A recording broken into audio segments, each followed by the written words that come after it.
Mostly makeup clog कर देता है पोर्स। क्लॉग करेगा तो black heads white heads increase हो जाते हैं। इसमें जहाँ आप मेकअप यूज़ कर रहे हैं, मस्कारा है, आपका आईलाइनर है, उसी एरिया में रेडनेस इरिटेशन है, स्टॉप दोस प्रोडक्ट्स। आप जो मेकअप रिमूव करने के लिए सो कॉल्ड अपनी तरफ से सेफ प्रोडक्ट सोच रहे हैं, उसकी वजह से भी इरिटेशन हो सकती है। रोज़ाना मेकअप करना हमारी स्किन के लिए सही है या गलत है? थोड़ा डिफ़िकल्ट क्वेश्चन है कि क्या सही है से क्या गलत है। कई स्किन्स के लिए रेगुलर मेकअप करना सूट करता है, उनकी प्रोफेशन डिमांड करती है। जैसे एयर होस्टेसेस हैं, आपके होटल इंडस्ट्री में लोग हैं, वो लोग उनको लगाना है रोज़ मेकअप। कई प्रोडक्ट्स अगर आपको सूट कर रहे हैं तो कंटिन्यू कर सकते हैं, बट समटाइम्स पीपल कम लोग आते हैं जिनके pimples because of makeup increase हो रहे हैं। सबसे कॉमन जो हमारी skin condition because of makeup increase हो रही है वो है acne. So if we feel कि हमने कुछ एक्ने की ट्रीटमेंट दी है और वो इम्प्रूव नहीं हो रहा है, एक्ने फिर भी फ्लेयर हो रहा है, तो मेकअप हम कंसिडर करते हैं एज अ कॉज। तो उस केस में maybe they use non comedogenic. So when they pick up products they have to look for words like non comedogenic. तो उसमें मिनरल या पाउडर बेस्ड मेकअप थोड़ा बेटर रहता है यूज़ करने के लिए, because those professions they can't totally stop using makeup. They should use a good layer of moisturiser, उसके ऊपर मेकअप लगाएं। Again a moisturiser which is non comedogenic, तो थोड़ी सी प्रोटेक्शन मिलती है लॉन्ग साइड जो भी मेडिसिन दी हैं।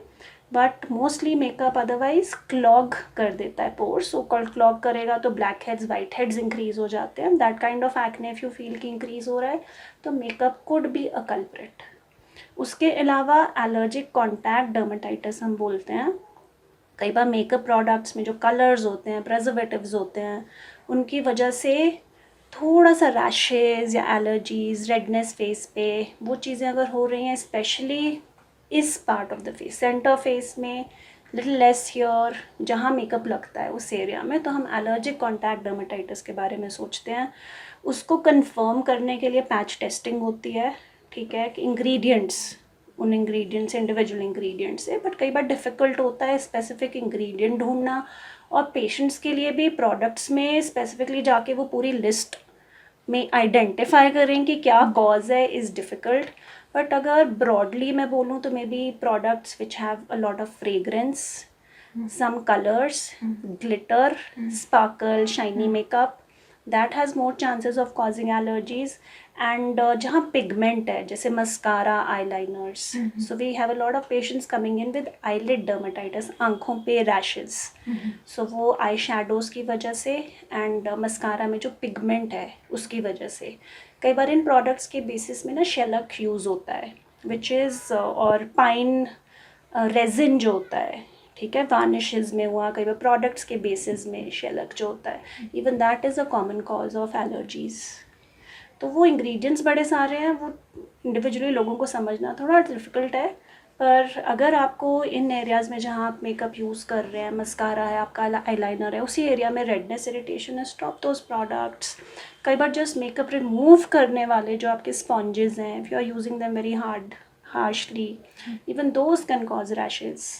या फिर आप जो मेकअप रिमूव करने के लिए सो कॉल्ड अपनी तरफ से सेफ प्रोडक्ट सोच रहे हैं, उसकी वजह से भी इरिटेशन हो सकती है। अगर हम मैम टिप्स की बात करें कि क्या टिप्स यूज़ होती है, जैसे मेकअप हम रिमूव करते हैं, क्लिनजिंग, तो बहुत से लोगों को नहीं पता होता, वो जस्ट पानी से अपना फेस वॉश करते हैं, तो क्या टिप्स है, एक actual tips?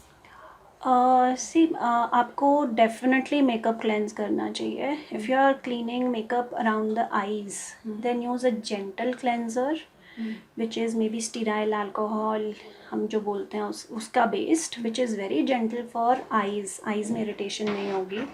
Rest of the face maybe a foaming cleanser, gentle foaming cleanser will also work, which does not have actives like कोई सैलिसिलिक ग्लाइकोलिक नहीं होना चाहिए।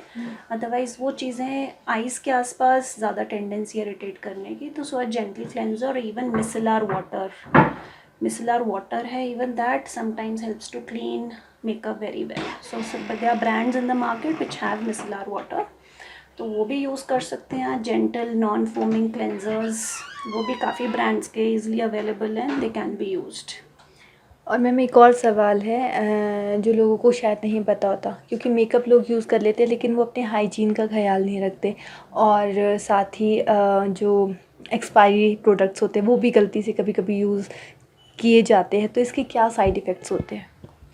सी जनरली जब people use products beyond expiry dates, you will see इस मौसम में suppose जैसे भी मानसून वाला मौसम है, तो यू आपने अपना बहुत टाइम अगर मेकअप कोई प्रोडक्ट नहीं खोला, you will see a layer of that mould, वो ग्रीनिश सा एक लेयर आ जाता है. So you are getting that infected not so good product on the skin. उससे एक्ने, रैशेस, पिम्पल्स, फॉलिकुलाइटिस ऐसी चीज़ें इंक्रीज हो सकती हैं. In addition, people sometimes don't wash their brushes, sponges replace नहीं करते timely, so that should definitely be done. आप अपनी fingers use करो, wash your hands, use your fingers to apply makeup instead of that sponge जो बार बार face पे लग रही है, फिर से आपके makeup cake पे लग रही है. So instead of that, replace it with your fingertips. Clean hands.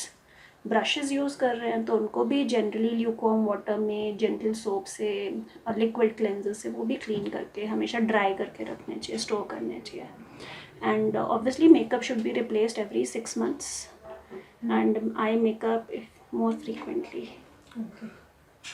तो मैम आज यानी कि इंटरनेशनल मेकअप डे वाले दिन आप क्या मैसेज जो है लोगों को देना चाहेंगी जो रोज़ाना मेकअप यूज़ करते हैं या टीनेजर्स है, एक मैसेज आपकी तरफ से?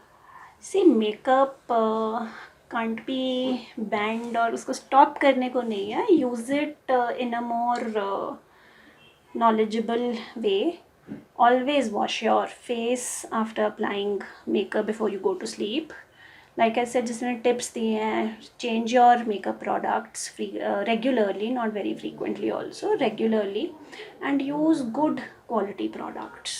They do make a change, especially products which you are using around the eyes. ठीक है, otherwise eyes में अंदर issues होना शुरू हो जाते हैं.